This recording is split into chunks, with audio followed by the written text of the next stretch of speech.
Hey, what's up YouTube? It's me, Shiekrunner, and welcome back to the series where I showcase some cool and interesting tricks to speed up or make certain quests in the Shadowlands more efficient. In this video we're going to take a look at a quest in Bastion. It's located in Hero's Rest, which is in the heart of Bastion. So towards the end of the Bastion main campaign, it's like fourth of the 7 chapters. We're going to the chapter the Archons will know, or that's what we're doing right now. And like the last few chapters are like really short, so it's always towards the end.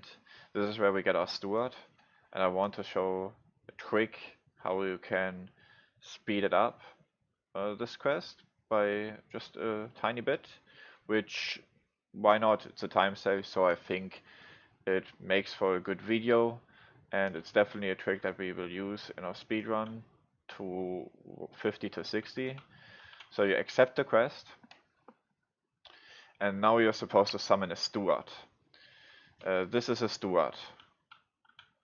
So we just summoned the Steward. The quest was telling us to do that, so we did it. And if you click on it, because you will probably want to expect your Steward, you are going to see 3 different options. This is obviously the quest option that you would want to pick. First, since I've already completed the beginning quest of this, you are supposed to pick your Steward at the beginning. So I already picked mine. It's like this guy. And if you're a speed leveler, if you're a speedrunner, you don't really care how your Steward looks like. Like all of them are fluffy boys, no discrimination.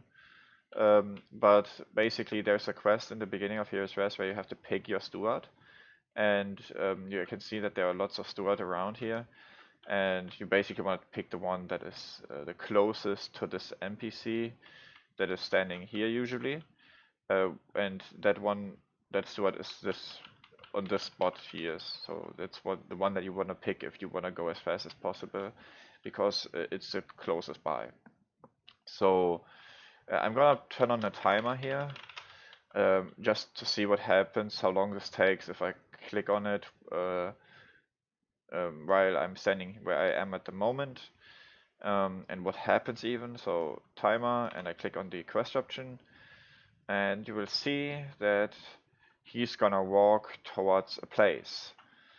So that's the thing. So he is trying to fix this beacon apparently, and now that it's fixed you can click on it and you finish the quest. There's an RP playing now that takes roughly 15 seconds. Now we abandon the quest,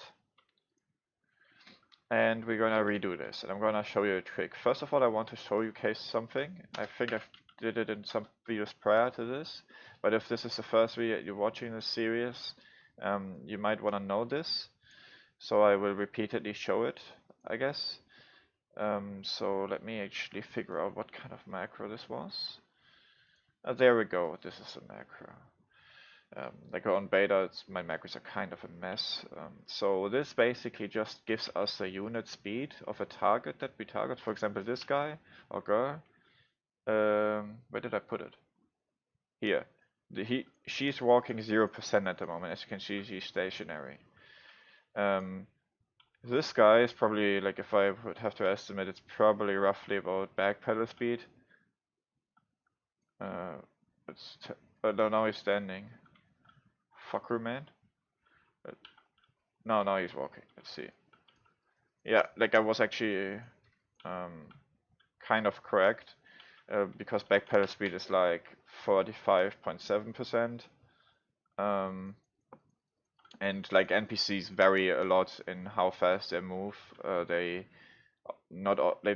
don't usually have a constant, like at least those kind of NPCs. Like if you, like for example, now he's walking slower, he will start to walk faster again, because basically based on the route that he's going, it makes more sense for him to sometimes slow down, sometimes speed up, and so on. It's the same with the fly paths. Those are not constant usually. So the reason I'm showcasing this macro is so that you can see like how fast the Steward travels.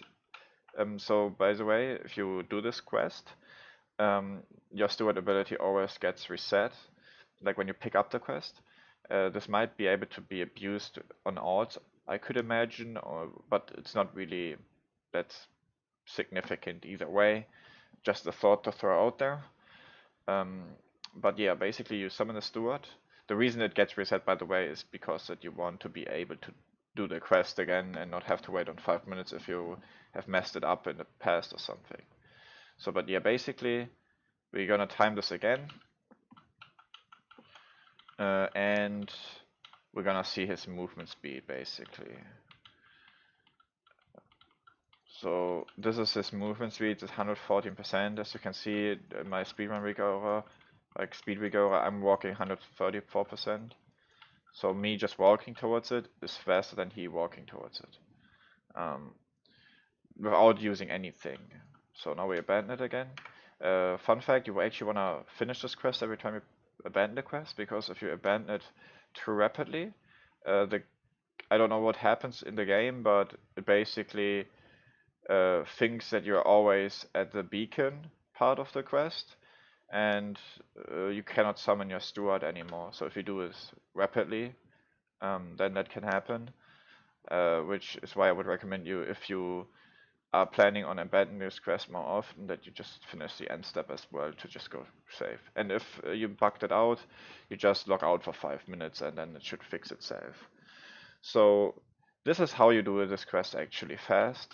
You might can already think what the method is. Like I also like try to make these videos sometimes and give you guys a little bit of time to think for yourself what the strat is going to be like.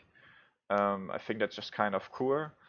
Um, it's honestly not that big of barrier of a strat, but I still, if you go through this quest the first time, you will not do this naturally because the way the quest is telling you what to do first. And it's something that you realize if you play through this quest multiple times, or if you abandon it repeatedly. So basically you click on the NPC, now you're supposed to summon your Steward, but we're first gonna walk over to the beacon. We wanna stand ourselves in front of the beacon, then summon the Steward, because then he will spawn directly on top of you. And then you fix the beacon, and he basically immediately starts to fix the beacon, which takes roughly 6 seconds. And then you click on the beacon, and then you would wait on the RP if that is something that you would desire to do. There are some threads that don't let you, where you do something else in this RP.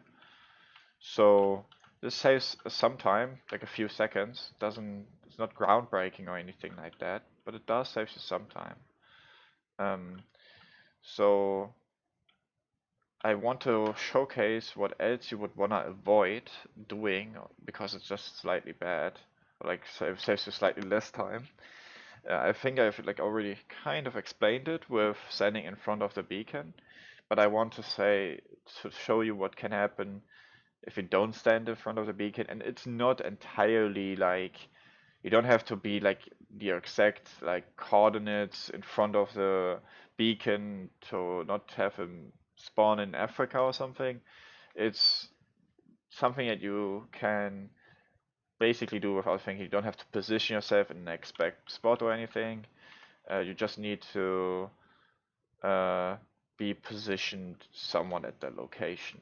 For example, if I like go here and I'm like at this part and I summon him now, he like spawns there, and we don't want that. It doesn't really say lose that much time, but you wanna be uh, kind of close to where it is. Like now it also like took a little bit longer, as you could see. Um, and I'm now just gonna finish this off and finish this video by doing this quest one more time really fast. Um, as a demon hunter, we have an advantage to this quest because of our movement, because we can just fire rush to it. So for our demon hunters, it's generally like it's very convenient. It's very good for the types of movement abilities the demon hunter has, because like the fire rush, it's basically uh, like it makes the distance basically. So now let's do this fast.